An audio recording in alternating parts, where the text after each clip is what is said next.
Welcome to the ATG podcast. Joined by Keegan Smith. I'm Ben Patrick. I go by Knees Over Toes Guy. Keegan, you can find on Instagram as the ATG Mentor. You have a YouTube as well, right? Yep, same name. The ATG Mentor on YouTube. I got some cool things on my list. Keegan does as well. I'm starting that 20-minute timer so that we won't take you guys too long. Cool win for me, and I know some of the other coaches and Keegan had their own Olympic success stories, but I got a text message from a guy with a picture of his medal saying 2,114 knee success stories, one Olympic success story. So he was losing range of motion, maybe not even going to make it to the Olympics, and just one piece of the puzzle, but it helped him. But I got freaking chills. You know, my wife grew up in figure skating, so the Olympics means everything. So she was literally, teared up when she saw this. So, pretty cool week for me, on an Olympic week to get a message like that. I don't know if you had anything on the Olympics. I was chatting with a few people. There was one of the archers is actually a huge fan of the ATG system, and Wow. we're having messages back and forth, and he really wants to use the program and the philosophy behind it with archery, which I've learned a little bit more about, what's required. Wow. And muscle tension and the pecs and different things. But he wants to really have an impact on the school system in the UK and how archery is taught. So you never know who you're going to influence in what way. It's a cool one. Wow. What a world. Yeah. All right. What do you got on your list? Well, we've decided to run another summit. I've had a couple of events in the past, bringing coaches together, and we used to do a lot of these face-to-face, which is obviously a little bit more difficult at the moment. But we've found that we can create an amazing community vibe around live events. So we have Marcus Philly coming up as a special guest as kind of the first in a series of people that we're going to have on the ATG Summit. So it's going to be really focused around the coach's journey. Like Marcus Philly has had a great career as an athlete. But the focus is going to be the transition into coaching and, a little bit more so around the business side and the change in, self-identity and, how you kind of look at yourself as you progress into the journey as a coach. So Marcus Philly's confirmed, and Seema Inyang has also confirmed that he's going to be on there. Both those guys are like my man crush Monday. I basically alternate weeks between Marcus and Nsima as my man crush Monday. That's two pretty imposing physiques right there to start off the event, isn't it? But I love that. I found that it's such a big thing. Yeah, go ahead. You go. Well, I was just going to say there's like a lag, so no, go ahead. Yeah. I found it to be a massive thing, just having those conversations when you're live on a call with someone and you have the opportunity to sort of trade some energies and ask questions and really feel what someone's about. Even through Zoom, I found that, coaches can often get a new perspective on themselves, get some more confidence and just, take that next step. Obviously, I didn't mention, but I'm fully expecting you to be one of our main presenters there as well. So, really excited for that. I can't wait. They're pretty fast presentations though, right? Yep. Is it 10, 20? No, so there's two components, right? So one component is these guests are going to have an hour, and then we're going to have also ATG student slots, which are 15 minutes. So it's not so intimidating for coaches, but encouraging coaches to find their voice and present to the other coaches as well. Is a big kind of participatory component to it that we've really got a lot out of in the past. And there's those two sides. Yeah. I love it. Well, I'm going to talk for an hour straight about my arm development. So I'm only talking arms. Well, no, I'm just kidding. I'm going to come up with something good. I can't wait for that. And I love that personal connection. That transitions. One of the things on my list that I thought was so cool is we saw a bunch of wins from coaches this week themselves. And so you were saying the transition, from being an athlete to being a coach. And it can be really tough to lose your sport or whatever and go into this coaching role. And coaching, I believe, has more potential to fill our hearts because we're helping others, but we still have that desire for ourselves. So I know for a bunch of us, it's pretty cool that with this style of ATG, it's not only are we training our bodies in a way that so many of us are getting the most athletic of our lives in our 30s or beyond, but there's kind of it's expected, we're expecting that. So I saw a bunch of wins this past week from coaches themselves. And it's to me, there's nothing cooler than seeing a win from a coach, because if a coach experiences that, they're going to have that same optimism, certainty of results for every one of their clients. So I think it's like it's just a new way of thinking about coaching. If you fuck up, you fuck up. But what if you did get the best results of your life on yourself? What if you did get the fastest of your life, or jump ties, or whatever, the best archery, whatever it is, that your thing is. So, anyways, that was one of the things on my list. I thought that was pretty cool, seeing wins from coaches themselves in that telegram. What else you got this week? So the other Olympic one that we were really excited about in the group, which was completely not anyone from the group that we know of, but the Filipino weightlifter, I think it was the first gold medalist in the Philippines, was using the split squat, which everyone's just really excited about. No one's like claiming credit for it, or no one knows what the story is with knee pain or any of that stuff. But to see, that being part of an Olympian's journey and kind of setting a new history, and there's a few Filipino heritage people or people that live in the Philippines in the group, and it has a big ripple effect when someone has that result. And it's just cool to see that a lot of what's going to happen is not, it's not going to be us working with people, but it's the ideas proliferating, and that's what's really exciting about this. Exactly. The changes out there is more likely to come from other people. It's more likely to come from people doing the ATG system, from coaches, doing the system. And yeah, that one was super cool to see her doing an ATG split squat wherever she got it from. The idea of that stems from, dating back to Olympic weightlifting in like the 60s and 70s. You know what I mean? It's not a new idea, but it's sure as heck something that I don't know about you, but like I never walked in a gym and just like saw people doing ATG split squats. Yet meanwhile, we're having just skyrocketing knee surgeries and all these problems, and shortened hip flexors, which I feel like is the secret weapon of the ATG split squat. It's just lengthened hip. Like if I could only have one magic wand to not have a messed up back, it would be lengthened hip flexors. Yeah.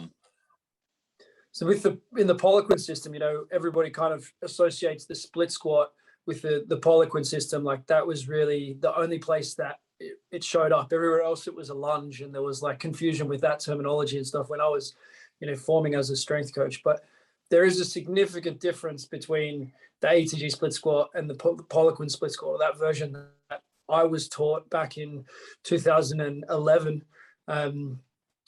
Really putting the emphasis on that full depth, not worrying about the heel coming off the ground. All those subtle variations and the progressions are really what make the ATG split squat is like a bunch of different exercises, really, because everything scales, and it's really a different approach to a split squat that hadn't been seen before. And making things user friendly, it completely changes the experience of something. So I think that it's a good thing to kind of mention that, yes, it was there in the split squat, the split snatch that was back in weightlifting in the old days, and being able to do that on both sides and whatever the roots of that movement are.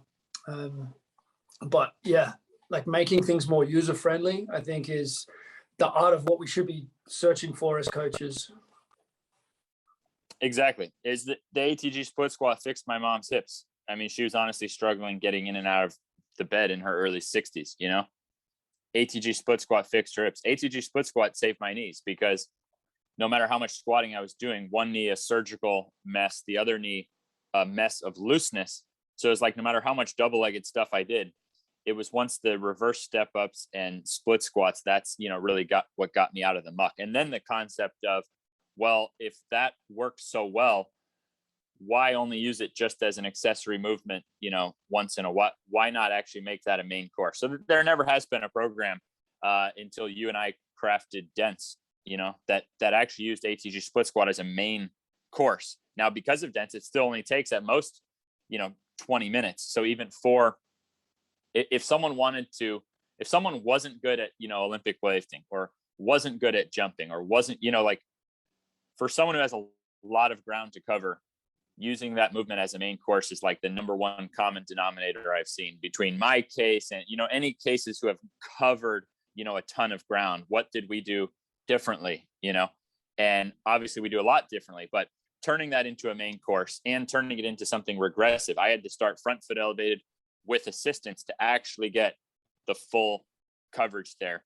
I can still remember experimenting with that and, finally getting like full coverage on my left knee. Anyways, it's pretty wild. For us, it's like, that's like, like people talk about screening movements, and there's all those different systems of like movement screens. My recollection with Poliquin stuff was that the overhead squat was kind of spoken about as being like the thing to look at globally, how the body is moving.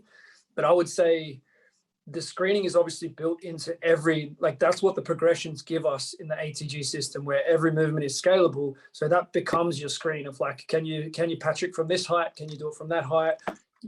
Etc.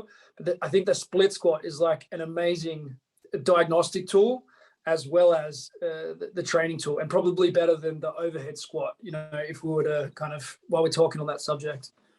That was a great point that we brought up this week, which is that the ATG system is a screening process. So from your very first session of 0, you're quite literally going through a productive workout that is a screening process for both sides of your ankle in relation to each other, both knees in terms of ankle mobility, bend, hip flexors in terms of length and strength. So from your very first session of 0, your ATG workout is an ultimate ground up diagnostic test. And then as the sessions and levels and everything go on, now you're getting up to more measurable hamstring diagnostics than there's ever been, much more detailed hip and glute diagnostics. Like for example, seated good morning, your torso angle, is complete. Romanian deadlift, where the weight is heaviest, you're at halfway point. Back extension, the toughest point is at, full extension there. So even as it goes up to the glutes and stuff, we're still talking about every session is, diagnostic. I think that's a huge point from the last week that we discussed. Is not only not having to waste time doing diagnostics, also, maybe someone's a little colder this day or that day, or that, like just lumping someone. I don't like putting labels on people, or you're quad dominant, or you're like, just train and learn the heck out of your body and make productive training sessions. And then do you have any labels? I don't have any fucking labels. You know what I mean? Yeah. Like the whole quad dominant, hip dominant, it's just an example. It's just an example of having a label on there. Yeah. Rather than just working your way out of any labels. You shouldn't have shortened hamstrings. You shouldn't lack ankle mobility. You shouldn't be imbalanced from side to side. Improve all of it every session. And you don't really some coaches are actively chasing a dominance in an area, like the West Side methodology, which makes sense for West Side athletes, talk about posterior chain dominance. And I think that's been a rough thing for a lot of athletes who've been coached by people who've had that philosophy. I've been one of them at times, and Same. You just don't really know what you don't know at the time. But we don't want any of that, like that idea of just no biases, no weak numbers links. without bias. That's exactly. Like that's truth is inclusion. Truth is inclusion, not exclusion. It's about being strong and mobile on both sides of the joint, in all joints. So there isn't a system where you get strong measurably and mobile on both sides of the ankle, and ankle to knee and knee to hip, on all the sides. Anyways, there's, Mark Bell says it best. Like there's no advantage to being weak, something like that. But there's no advantage to being tight or weak in any, area of your body. Now, if we had a dominance, it would be dominance from the ground up, because then you're quite literally, the better your big toe, the better your foot, the better your ankle, the better your knee, the better your hip. So if we had anything, it would be dominance, from the ground up, and tendon dominance. So a lot of people still are not operating and understanding that, like, the glutes are bigger than the calves, but the Achilles tendons are bigger than the gluteal tendons, and a tendon is stronger than muscle. So if we're trying to create that longevity and that freakish athleticism, we have to acknowledge the role of the tendons. So the tendons are dominant from the ground up as well in terms of their size and number. So because of that ground up dominance, would be our thing, I guess. Yeah, definitely. If you're going to have a bias, it has to be that way. Otherwise, if you have dominance from the ground up and you're like a little bit light in the upper body, you see athletes like that. Often they're beasts. You see the other way around, and it doesn't end well. Like they're always in and out. Yep. Now, to be quite honest, even with all of our efforts to be dominant from the ground up, we probably still are dominant from the top down because of all our years of training. So even in that regard, it's not like we're really even trying to be out of balance from the ground up. It's just there's so many miracles to be had for the body by actually putting those energies in and changing your strength from the ground up because of all our years, of traditional training. Even if it's ab training, how much do we do for that six pack versus the hip flexor, in the actual lower abdomen area? So in almost every way, we get built, kind of out of proportion. And I think pain can be summarized really well when you realize that you're as vulnerable as your weakest link. So if you're doing 1,000,000 push-ups and bench presses, you have a lot to gain by getting strong through a full range and by getting strong on the opposite side. So most shoulder pain would come down to inability relative to other ability that you have. So weakness behind the shoulder, weakness. So you're throwing, but now you're not as strong in external rotation. So most pains can kind of be summarized to where you're imbalanced, 100%. And I want to throw it out there. I still like the numbers. As a coach, I was all about the spreadsheets, and I know you're talking about just do the thing and just keep following. But I think there's going to be a tool, and I think it's probably going to be in your new iteration of the app. And I know you guys are continually working on things. I play around with it in spreadsheets. I've shown you a few over the time. I think there probably are some magical ratios and numbers between the short, the middle, and the long range strength in the quads, in per muscle group, and the balance between muscles. I'm excited for someone to really have a go at crunching those numbers, and I think it's going to be in your app one day that tells you like how far you are in terms of standard deviations away from, in statistical kind of like a red to green type thing of like from the best athletes. If like all the best athletes are kind of within this range, and the guys who are out here are in like super high risk. I think that's going to be fun. And I know you kind of don't need it because you kind of already know, but the numbers are going to be fun with it. That what you're saying is exactly where technology is going.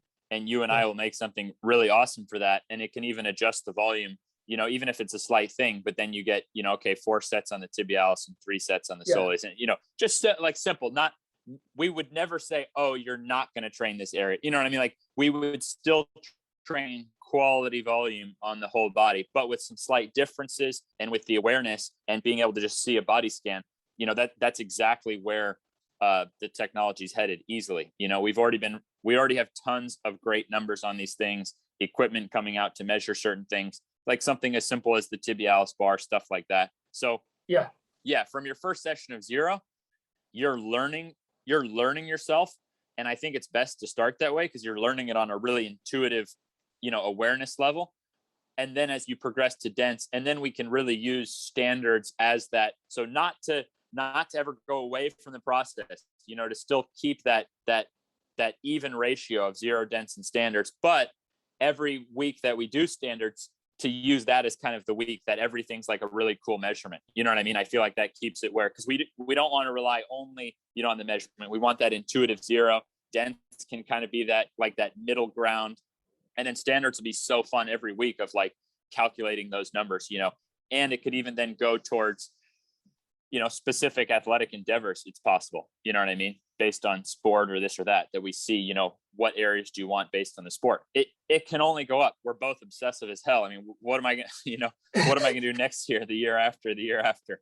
There's no end. There's no end, really, is there? You had to go. Like some members probably don't know that you had an AFL program, I think maybe a cricket one, and like you were doing all sorts of things there at some stage. So there's a lot of other ideas. What's happened with 0, dense, and standards is like changing the world, and it's so important, but it's not like you haven't thought about other stuff, right? Yeah. I almost think that kind of for anyone, you have your background of the sport you've been playing. So by doing 0, dense standards for a couple of years, I feel like that already is going to unlock so much, but I don't think I've ever suggested it beyond 2 years. You know what I mean? I've kind of always thought that like in 2 years, someone should be able to really make a big jump. But I think you could have zero dents and standards versions for what if you just, want to run faster, or what if you play basketball or this or that. It could start to break up in terms of, slight differences. But again, that's all the time in the world for that. Well, I think we're out of time. My conclusion is that, to give an example of why we're building from the ground up, why we're building tendon dominance, I did a pretty fun jump workout on the weekend, and I've never been able to jump this high repeatedly without even wearing freaking shoes. So if we compare like a box jump as an all-out effort, very cool. I'm awesome at box jumps too with my flexibility. Like I'm elite level at box jumps, but without working on box jumps. But the amount of people who could do that box jump, who could also repeatedly elastic jump, that's going to relate a lot more to longevity. That's going to relate a lot more to the athleticism that makes hundreds of millions of dollars, the Michael Jordans and Cristiano Ronaldos of the world. So I'm just stoked that I can do that stuff as the guy who was the least built for that kind of stuff, just from my training volume coming from the ground up and training. Like it's pretty cool. I get compliments on that. It looks like I'm jumping on a trampoline or something. Like that makes me feel incredible as the guy who looked like I was jumping in mud. My coach made me take my shoes off in front of the team to prove I didn't have lead weights in them. I was ridiculed as the opposite of that. But you get what you put your energy on. We train from the ground up, and I'll keep making more videos. But even my upper body's the strongest it's ever been. My dips, chin ups, full range things, shoulders, shoulder pains have gone away. And that's just with a very small amount of time. So I'm feeling pretty optimistic. I'm psyched. I was just drank a scoop of Pulse. I'm getting ready for if we have a night where Onyx is like up a lot, or, I didn't get sleep or this or that, I just have one scoop before my session. So I'm about to get a 0 session. I'm fired up. Alyssa's been training with me. I know we exceeded our 20 minutes, but I had that on my list too, is that it's so fun that I get to work out with my wife, yet we get to do completely different levels of the same things. So she's doing the base 0, which I've done hundreds, if not thousands of times.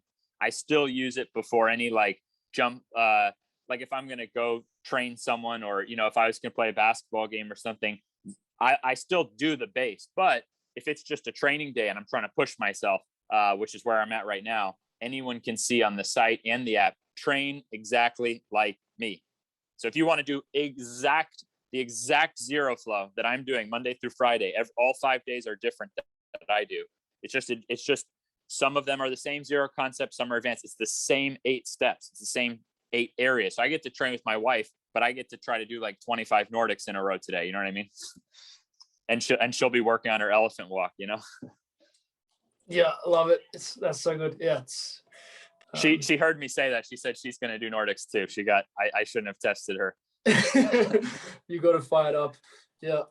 Tell me how you trained your mother-in-law, who barely speaks the same language as you. Yeah. It was so much fun.